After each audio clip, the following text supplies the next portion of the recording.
everyone to a brand new episode of At Home Around the World.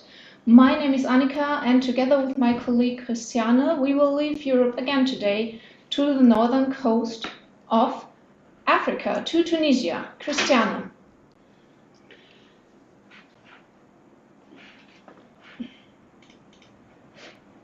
Yes, thanks, Annika. Hi, everybody.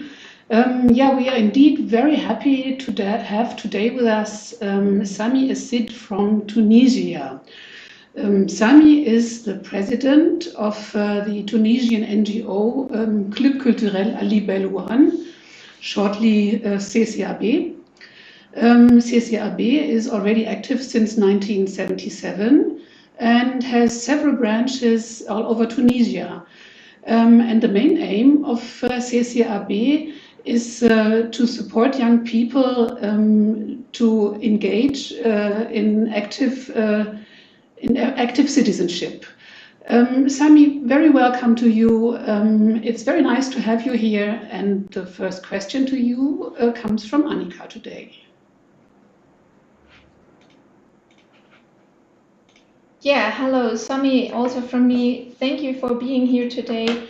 And just to get an idea for the audience, could you maybe tell us a bit about where you are located in Tunisia? Yes. Hello, everybody. Hello to my friends in Germany and in Tunisia watching us now. I'm very happy to be with you today. I will show you a little bit our location here in Tunis, in the center of Tunisia, in Lafayette. So we will show you a small video to show the offices and where we are located exactly. Good morning, everyone. This is our main office. You can show this video. And this is the other room where we hold so many workshops.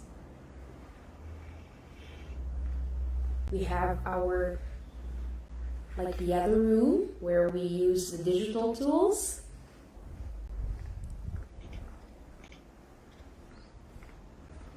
And then we have our beautiful garden outside with so many green plants and so on. This is our CCAB.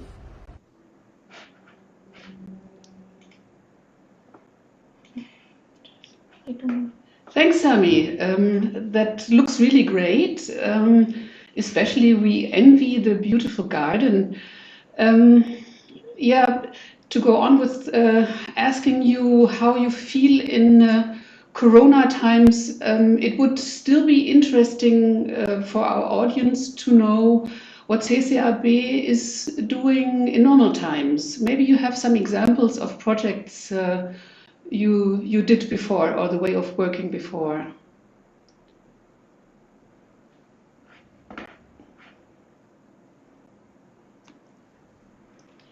Yes, Sami.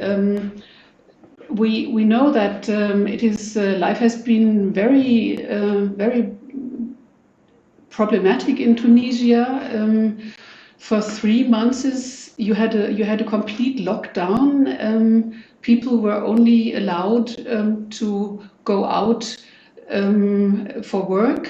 Young people were not allowed to go out at all. So you could not do your work you normally did, which involves, of course, the presence of young people. You had to change a lot. Also, we know that the pandemic put an enormous financial stress on a lot of people in Tunisia, because all the small jobs people had, they could not fulfill, and so CCAB started with kind of charity work. Yes. Sami, now you are with us. Yes. So sorry for the technical. We have sometimes some issues with internet here in Tunis. Like we have. Yeah. So I said that in the normal time, CCAB worked a lot at the international level, as well as in the national and local level. We have in Tunis, we have several branches of CCIB from the south to the north. We were organizing activity for children and youth in several domain and theme, and focusing mainly on the civic engagement of young people, mainly after the revolution, which has happened in 2011 in Tunis. We are organizing workshops, artistic activities, some animations activity inside schools and universities. And this is the local level. And the international level, we have partners in about 20 countries. Most of them are the Euromed region, with which we are organizing youth exchanges mainly, and some training courses for youth workers and volunteer services in Tunisia and in the countries where our partners are. We are, of course, we have a lot of partners in Germany. With them, we are working since long time in Bonn, in Cologne, in Hamburg, in Münster, in Bad Beversen. We are organizing youth exchange and, as I told, and training courses to promote the civic engagement in our countries, and to create a common ground for a better understanding, mainly in this time. So this was mainly the work we have had, we were doing before the Corona period. And if possible, we can see some photos, I mean, illustrating a little bit this kind of activity we were doing. So if we can see the photos. Yes, we try our best. Also, we have sometimes technical problems, but yes. So this is this activity we have done when we were doing all over the year. Let's say our members are about 2,450 adherents in our CCIB, and different age, different social and different cultural background in all Tunisia. And with this population, with these young people and children, we are organizing most of our organizations in presential activities, of course, before Corona. Yeah. Yes, and we mentioned already that since the pandemic started, you changed your work quite a lot, and because of course you could not be active internationally, and there was a need to support parts of society in Tunisia that were badly affected by the pandemic.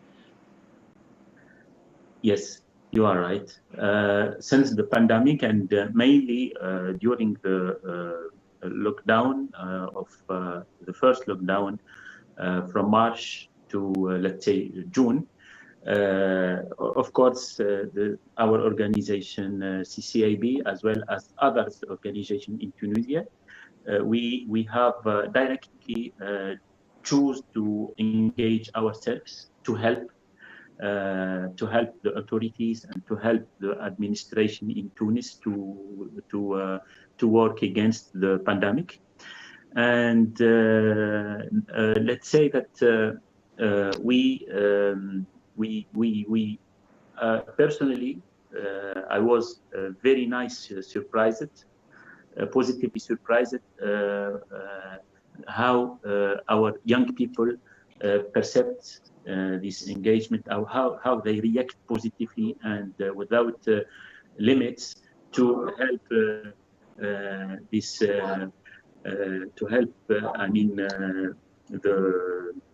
all and to contribute to in all the activities organized during this period. We have seen that our young people very spontaneously go out to collect some foods and to organize, to help in organizing things inside some administrations and to help to disinfect some places, public spaces. So this was our main activities during this period mainly. And then after that, we start to think about cultural activities, but always taking into consideration the pandemic circumstances. And during this period, we have started to see that now we have some rules and some new reflex that we have to adopt. Unfortunately, it was not easy that our people locally accept these rules and accept this new context. It was very difficult. In the past, all our activities were in presentiel, and we were touching each other. We were speaking together, laughing without limits. And after that, things changed a lot. Yes, but we know that you still did really great things. Last time you mentioned the project Speak Up, yes, which is very interesting. It's a project where young international volunteers meet Tunisian young people, and they exchange and have training courses, for example, on languages, and also debates on globalization, participation, and other topics. And we know that you have today with you one of the founders of this project, which is Lilia Khazri. Lilia, very hearty welcome to you also. And we would be thrilled to know a bit more about this project Speak Up. Thank you so much for the invitation. So basically our project is based on a series of workshops held in Tunisia, of course, in our local office, CIB. And we try to provide the Tunisian youth with a safe space where they can meet the international volunteers and as well as other local volunteers and share perspectives, share opinions, and all, as well as other activities that focus on different themes, including globalization, including climate change, gender equality, and so on. We worked on different themes, which was really our pleasure to witness the capacity and the potential of the Tunisian youth. And so far, we worked in a presential way, and of course, with respecting the governmental instructions concerning the COVID-19 and so on. So far, we created our Facebook page. We tried to promote, our project in order to make it more international, and of course include other international volunteers. Thanks a lot, Lilia. That was really interesting. Unfortunately, we have problems to show the pictures, but we are sure that we can put them in the internet afterwards. But a question to you personally. We have heard before that life, especially for young people, was really difficult during the last months of Corona pandemic. Maybe you can tell us how you personally felt and how did you cope with the situation? Indeed, it was very harsh and difficult, but just like any other young Tunisian, I was like depressed during the first period, but then I had to cope with the new circumstances, which actually gave me the motivation to not just sit at home doing nothing, but to initiate new projects, to participate in the online events and conferences and so on, which was, by the way, pretty much helpful. And probably this is like the positive side that we got from the COVID-19 pandemic. And I personally tried to enroll in so many courses, like participate in different international conferences, represent my country as well. And the thing here is that, and it's not just for me, it was quite hard because in like the physical interaction is much better than the virtual one. Also for the Tunisian youth, it's basically the same because somehow they were lacking the motivation to initiate new projects, even on the online world. Okay. Thank you very much, Lilia. So we have just received a question from the audience actually, because like in Germany and Europe in general, currently the corona pandemic is accelerating again. So we have higher risk numbers and there is lockdowns imposed in Germany as well, but in other countries as well. So the audience would like to know what it is it like right now in Tunisia, not just for young people, but like for people living in the big cities as well? Is it for me or? You can choose. It doesn't matter. Sami can answer as well if you want to. Yes, you mean that normal people, how they are living now, and what are they are doing in this pandemic period now in Tunis? Right now, what's the situation right now? Yes, the situation now in Tunis is of course the pandemic situation is going more or less worse. We are not allowed to go out starting 5 o'clock, 8 o'clock in the afternoon, from 8 in evening to 5 in the morning. So everybody should be at home during this time. And going from town to town is not allowed now in Tunis. There is a total blockage to go, let's say, from Tunis to another town in Sfax or Sousse or here. Official from the authorities. And people are speaking more and more about a total lockdown like the first one, in order to really have a very concrete and very efficient results to against this pandemic situation now in Tunis. So things are not very good, let's say, and not easy. But outside, when I go outside, I have the feeling that the normal life is here. So people inside the popular cities are not very well taking this seriously, and they are continuing to live very normally. And I don't know how we can get good result against this pandemic with this situation. That's a very good connection to my next question. The audience is asking again, are people actually accepting those restrictions? You're saying no, but We have protests, for example, in several countries. How is it in Tunisia? And are there maybe any conspiracy theories going on in the communities? A lot of sectors has been deeply touched with this pandemic situation.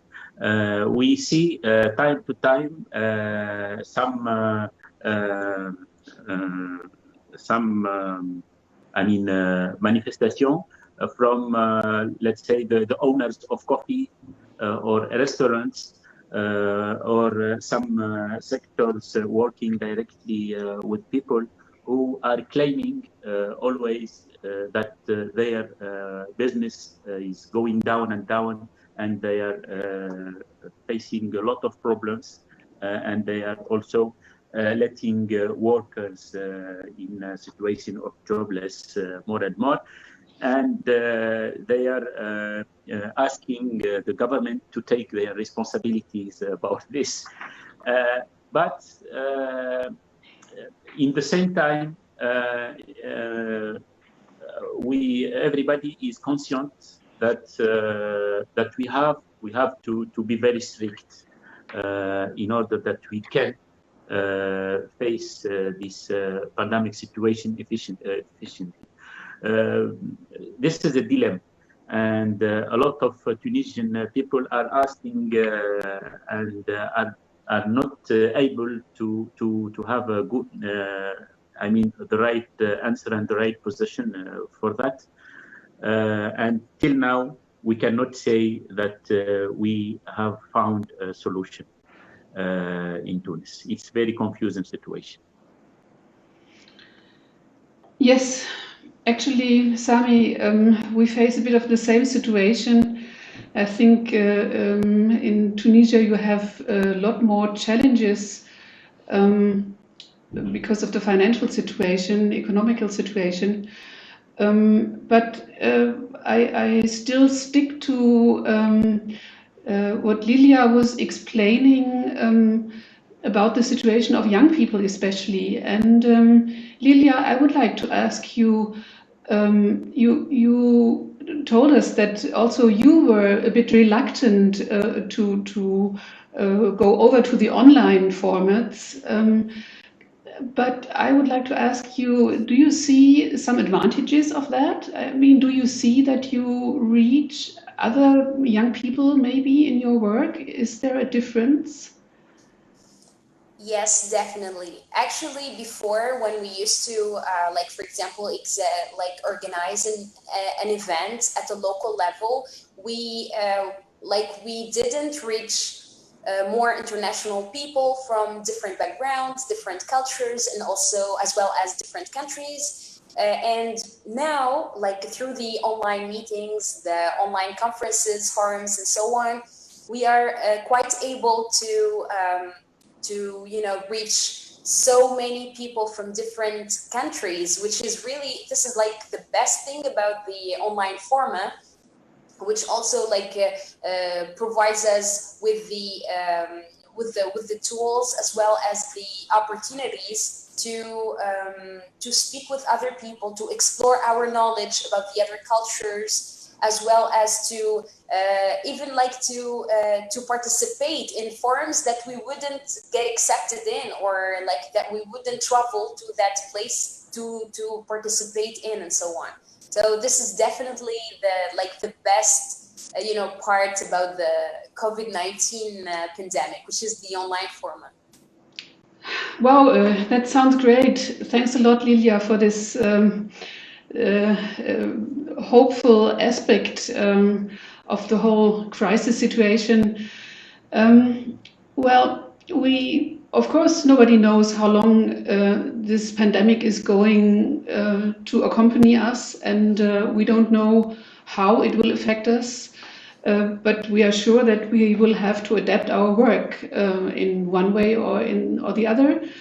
So, Sami, maybe this last question to you: are there already ideas in which way you are going to adapt your activities in the future? And do you have ideas on which aspects the local civil society should focus to develop things after the pandemic? Mm-hmm. Yes, very important question, Christiana. Actually, we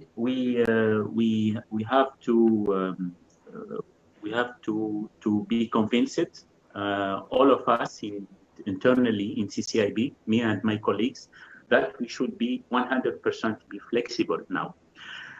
We should react. We don't know how the situation will be in the future, near future, or in the mid or long term, but we should be flexible, and we should find ready. We should be ready to find solution to each situation, locally and at the international level with our partners. So, for example, for after tomorrow, we are organizing our réunion de coopération, COPE, with ICAB and INFA, our partners, in online. So this is the first time that we organize a COPE online after more than 20 years in presential mode each time. So this is a kind of flexibility that we should have against this new situation for us. So after on Saturday, tomorrow, Friday and Saturday will be our COPE online, the first COPE online, with the presence of many organizations from France and Germany, and our CCIB members in the regions. Like this, we will react, and we will adapt our projects in the future. The main point is that all the organizations locally in Tunis, in Tunisia, I mean, they have to more and more cooperate together, and more make a common plan together to find solutions and ways how to adapt their works, and how to react, and how to contribute to fight against changing radically their works. Our works have not to be changed, or stopped or changed a lot about comparing to the period before Corona. So we have to adapt ourselves, and we have to find solution, and we have to concert between us as members of the civic society in Tunis, and also in the other countries where our partners are. Now, like we will do with ICAP and INFA starting tomorrow, which is the cooperation meetings tomorrow and after tomorrow, we will do also the same for our youth exchanges. Let's say that last week we have had a youth exchange with the Klein Amuk in Bonn, and it was a very successful online youth exchange on the format hybrid. It means that our Tunisian members meet together in Mahdia, and the German young people meet together in Bonn, and between Bonn and Mahdia was an online meetings all the days of the youth exchange. It was the first experience we have had as a hybrid online youth exchange, and it was a very successful one. And from this experience, we will build the next activities we will do online. So one of this is one of the solutions we are attempting to mettre en place. And for that, we have of course, we have to work to improve the skills, the digital skills of our members and our youth workers, including me. So there is a lot of maybe trainings and a lot of work to do in this field. Yes, Sami, thanks a lot. It really gives hope. I'm really happy to hear that you are continuing to be active also with international exchanges, and in fact these hybrid activities might be also a way for the future to involve young people we could not reach otherwise. So yeah, we can also learn and develop ourselves from this pandemic, although it's quite hard for everybody. We have come to the end of our little interview. Thanks a lot, Sami. Thanks a lot, Lilia. It was really interesting to talk with you. We enjoyed it very much. Thanks a lot for the insight in the situation in Tunisia and in your work. I'm really looking forward to our future exchanges, and yeah, it only stays with me to wish you that stay well, all the best for the future, and hope to be able to work together soon again. Thanks a lot, you too. Bye bye. Thank you. Yeah, thank you also from my side, and thank you very much to the very active audience as well. We were very surprised by all the questions and comments coming in, and we hope that you will join us again in the next episode of At Home Around the World. And up until then, stay safe and healthy, and goodbye.